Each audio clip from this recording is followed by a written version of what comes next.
ప్రభువును రక్షకుడైన యేసు క్రీస్తు అతి శ్రేష్టమైన నామాన్ని బట్టి ఈ ఉదయకాల హోసన్న దైవ సందేశాలు అనే కార్యక్రమం వింటున్న దేవుని బిడ్డలైన మీ అందరికీ వందనాలు శుభములు పలుకుతూ ఉన్నాను. మన దేవుడు నమ్మదగిన దేవుడు. మహాకనికరం ద్వారా ఇప్పటి వరకు మనను జీవింపజేసి ఆశీర్వాదకరంగా మార్చిన దేవుడు ఆయనకాయనే సాటి. ఈ శుభవేళ మీకు ఒక మాట నేను చెబుతాను. అదేమిటంటే, వెతకడం అనేది మనందరికీ అలవాటు. కొన్నిసార్లు మనం కొనుక్కునే వస్తువుల్లో మంచిదేదో వెతుకుతాం. కొన్నిసార్లు విలువైన వస్త్రాలు ఏమిటో వెతికి దాన్ని తీసుకుంటాం. ఆ పంట పొలాల్లో నీరు ఉంటుందా లేదా అని వెతికి నీరు కొరకు బోర్లు వేసి మంచి నీరు కొరకు వెతుకుతూ ఉంటాం. కొన్నిసార్లు బంగారం వెతుకుతాం. పదిలంగా ఉండే ప్రశాంత వాతావరణంలో ఇల్లు కట్టుకోవాలని, అక్కడ ఇల్లు దొరకాలని అక్కడ వెతుకుతుంటాం. ఇదంతా ఎందుకు అంటే, మన క్షేమం కొరకు, మన తృప్తి కొరకు, మన ఆనందం కొరకు, ఇరుకులు ఇబ్బందులు లేని జీవితం కొరకు. మరి కొన్నిసార్లు మనం వెతికిన వెతుకులాటలో నీళ్లు దొరక్క, కొన్నిసార్లు మంచి దొరక్క, అభివృద్ధిని దొరక్క కష్టాలు పాలవుతాం. ఇది జరిగే చరిత్ర. కానీ ఈరోజు నేను మీకు చెప్పగలిగింది ఏమిటంటే, మీ జీవితం సంతోషంగా ఉండాలి, ఆనందంగా ఉండాలి, ఇంట్లో ఐక్యత ఉండాలి, నోటి నిండా నవ్వు ఉండాలి, దేహానికి ఆరోగ్యం ఉండాలి. మరి ఇది ఎలా సాధ్యమవుతుంది? బైబిల్లో కీర్తనాకారుడు 105వ కీర్తనలో 3వ వాక్యాన్ని రాసిపెట్టాడు. ఏమని రాసిపెట్టాడంటే, యెహోవాను వెదుకువారు హృదయమందు సంతోషించెదరు. డబ్బులు వెతికిన వారు అనలా, కానీ దేవుణ్ణి వెతికిన వారికి హృదయంలో సంతోషం కలుగుతుందట. ఎందుకని దేవుణ్ణి వెతికితే హృదయంలో సంతోషం కలుగుతుంది? దానికి కారణం ఏమిటో తెలుసా?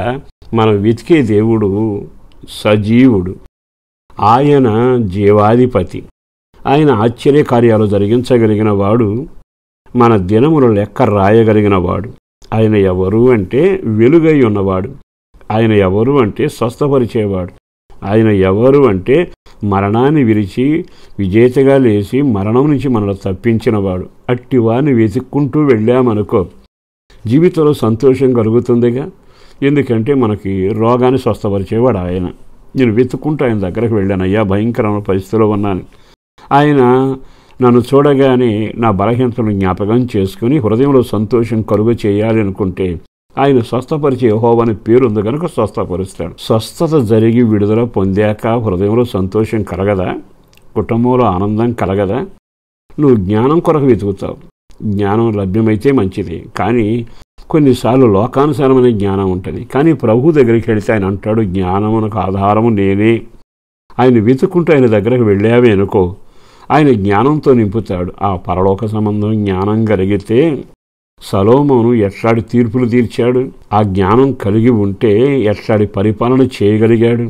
అంటే హృదయంలో సంతోషం నువ్వు వెతికే వారిని బట్టి కలుగుద్ది. ఇప్పుడు నీవు జ్ఞానం ఇవ్వగలిగిన వాడిని వెతుకు, నీతినిచ్చేవాడిని వెతుకు, పరిశుద్ధుడిగా మార్చేవాడిని వెతుకు, నీ కష్టాలు తీర్చేవాడిని వెతుకు, నిన్ను భుజాన మీద మూసేవాడిని వెతుకు. నీ జీవితం చీకటిగా ఉంటే నీకు వెలుగిచ్చే వెలుగైన దేవుని వెతుకు. అక్కడ రాస్తాడు కదా, యెహోవాను వెతికారు, వీళ్ళ హృదయంలో సంతోషం కలిగింది. మరి ఈ మాటలు విన్నాకైనా ఇంతకాలం నీ వెతుకులాటల్లో ఏం మిగిలాయి? ఏమి సాధించావు? అమ్మయ్య అని ఊపిరి పీల్చావా? పర్వాలేదులే అని అనుకుంటాక ఆధారం లేకపోయిందిగా. ఈరోజైనా నీ జీవితంలో బాధల నివారణ జరగాలి అనుకుంటే ప్రయత్నాలు విఫలమయ్యాగా. వెతుకు. ఆయన ఎవరో తెలుసా? గుప్పిలు విప్పగలిగిన వాడు, గుండెలో కోరిక తీర్చగలిగినవాడు, అద్భుతాలు చేయగలిగినవాడు, ఆశ్చర్యకార్యాలతో నిన్ను నడిపించగలిగినవాడు. 5 రొట్టెలే ఉన్నాయా? 1000 మందికి పెట్టి నీ హృదయాన్ని సంతోషించేట్టుగా సమృద్ధినివ్వగలిగినవాడు.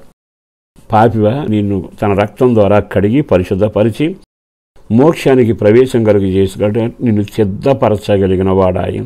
మరి ఆయన వెతకాలిగా.